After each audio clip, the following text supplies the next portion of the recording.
Eu acho isso um pouco relativo diante do que vai acontecer agora, né? Esse mês é que vai determinar aí quem é quem contra a gripe, né? Como é que os clubes vão se virar, quem vai sobreviver em cada competição, quem vai estar em 3 competições. Existe um outro clube, outro time, né, que se aproxima ali das primeiras posições, que é o Cruzeiro, que não joga a Copa do Brasil, então tem um calendário um pouco mais suave, né, com tempo até para o Fernando Seabra treinar o seu time. Essa semana, por exemplo, tem jogo de Copa do Brasil, o Cruzeiro está fora já, foi eliminado. E com isso ele pode trabalhar, né, com novos jogadores, treinar, é um time bem treinado, já mostra isso. Então acho que esse mês, assim, daqui a um mês, lá para o dia 2 de setembro, né, depois da outra rodada que vai acontecer após essa sequência de jogos de agosto, a gente vai ter uma noção mais clara de quem sobreviveu em quais competições, né? No Flamengo nada é sempre 100% tranquilo, né? O meio de semana foi de muitos questionamentos, porque a atuação contra a Vitória foi indolente. Ontem acho que não, acho que o time mais administrou do que outra coisa, embora tenha sofrido alguns sustos evitáveis no começo do segundo tempo, no final do primeiro, mas venceu com mais tranquilidade e pôde então assumir a liderança do campeonato, né? Foram 2 rodadas muito boas, né? Porque os 2 times mais próximos, que estavam à frente do Flamengo há uma semana, um pouco mais, o Botafogo e o Palmeiras, fizeram juntos só 1 ponto, né? O Botafogo empatou com o São Paulo, perdeu para o Cruzeiro, o Palmeiras perdeu para o Fluminense e depois para o Vitória. O Palmeiras perdeu para 2 times que brigam contra o rebaixamento, né? Tudo bem, o Fluminense é o campeão da Libertadores, mas é um time que briga contra o rebaixamento. E o Palmeiras perdeu para os 2, um deles em casa. E é óbvio que isso foi muito bom para o Flamengo, mas eu acho que a gente não pode ignorar que o Cruzeiro, por exemplo, tem um jogo a menos, pode superar o Palmeiras, o Fortaleza também pode passar pelo Palmeiras. Esses times estão ali no bolo. Não acho que o Fortaleza vai ter esse fôlego todo. O Cruzeiro já não sei, tem um elenco mais encorpado, muitos jogadores de bom nível que chegaram.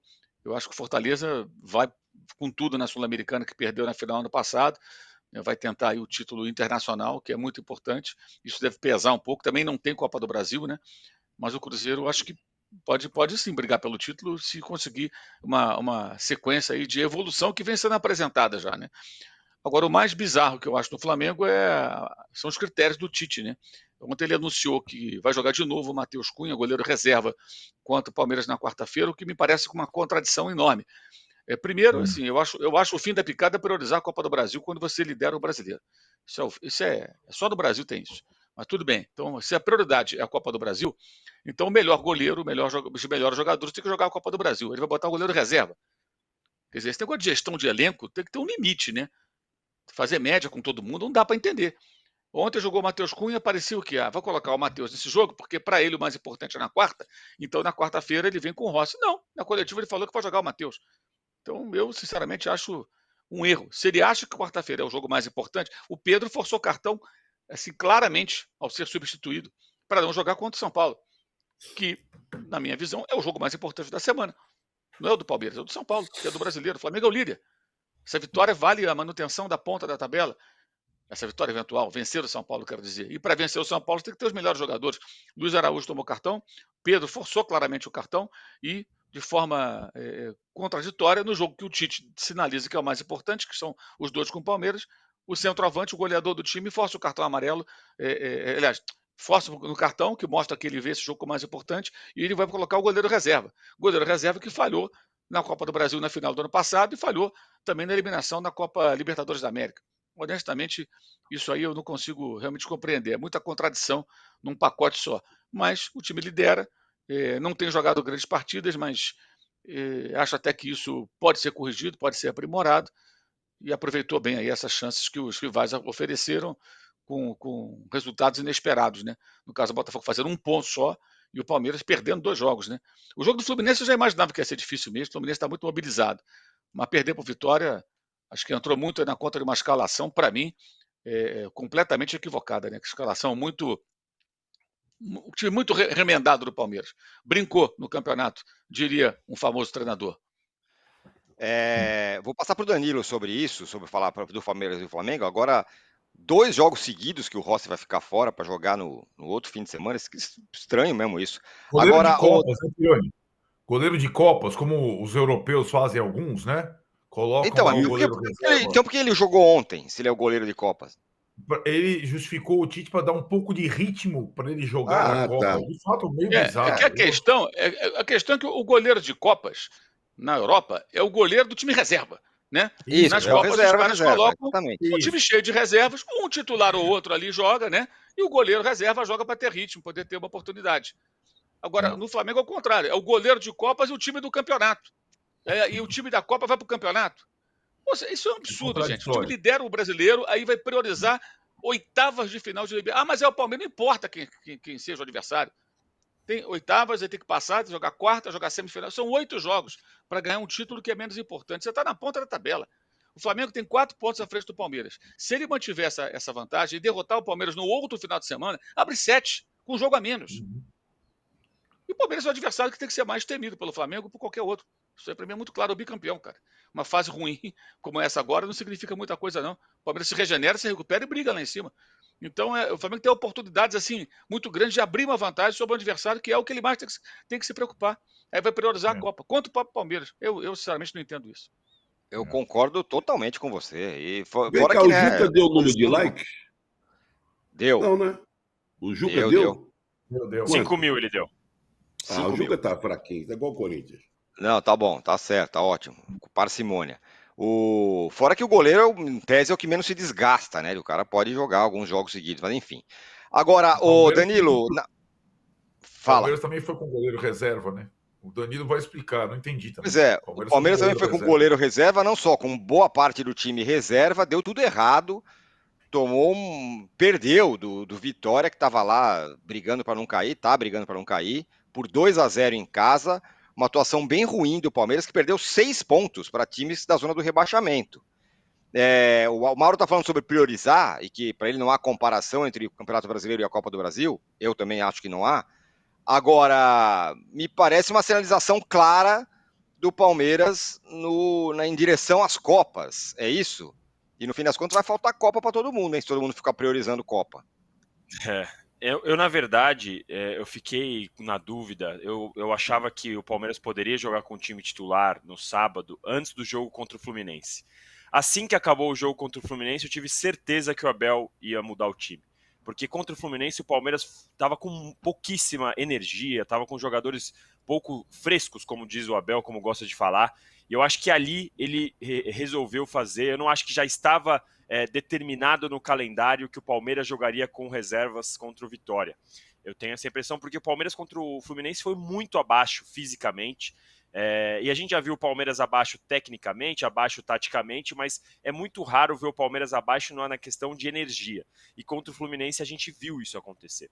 Então ali eu tive a certeza que o Palmeiras pouparia os jogadores contra o Vitória. Até falei disso no programa, na coluna e tal. E no sábado o Abel pôs 100%. Vocês falaram do Lomba, né? O Lomba jogou como titular contra o Vitória, mas aí essa contradição, entre aspas, de goleiro de Copas e tal, não. O Palmeiras pôs 100% dos reservas ali contra o Vitória, inclusive o Lomba, né? Então foi uma decisão, e eu acho, sinceramente, olhando a escalação antes, eu acho que o Palmeiras poderia vencer o Vitória, mesmo com aquela escalação. Tinha Rony, Richard Rios, a zaga com Naves e Vitor Reis estava boa. A estreia do Giai, que foi bem, aliás, foi acho que talvez a única coisa boa do Palmeiras contra o Vitória, o Giai foi bem. Aí você vê o time, eu acho que daria para vencer o Vitória. A questão o Palmeiras jogou de uma forma indolente, de uma forma absurdamente cansada, mesmo sendo reservas, mesmo sendo a oportunidade para alguns daqueles jogadores mostrarem serviço, para mostrarem que eles podem ter espaço no time.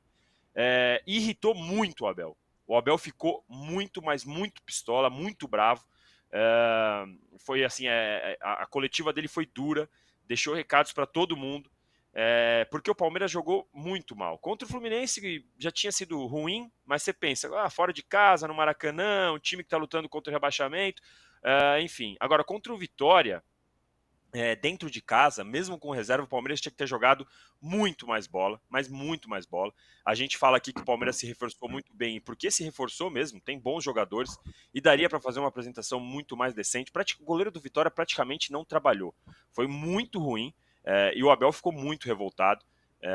Então, assim, eu acho que o plano do Abel ele foi mudando conforme o Palmeiras foi jogando, e olhando agora para esse futuro, né, para essa sequência, o Palmeiras ele poupou contra o Vitória, eu acho, e ele vai administrar de acordo com os resultados. Se já chega agora no Maracanã na quarta e toma uma lapada do Flamengo, pode ser que ele mude no meio do caminho a decisão. Eu acho que ele está administrando de acordo com o que está vendo ali, porque contra o Fluminense foi muito mal.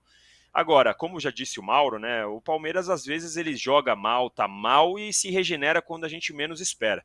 Eu acho que o desafio do Palmeiras dessa vez, de novo, vai ser esse. Vai ser se voltar a jogar bem em um momento que a gente não espera. Porque contra o Fluminense já tinha me deixado com a pulga atrás da orelha a atuação dos titulares. Foi muito abaixo. Agora, os reservas. Você vê o Palmeiras jogando muito mal de novo contra os reservas.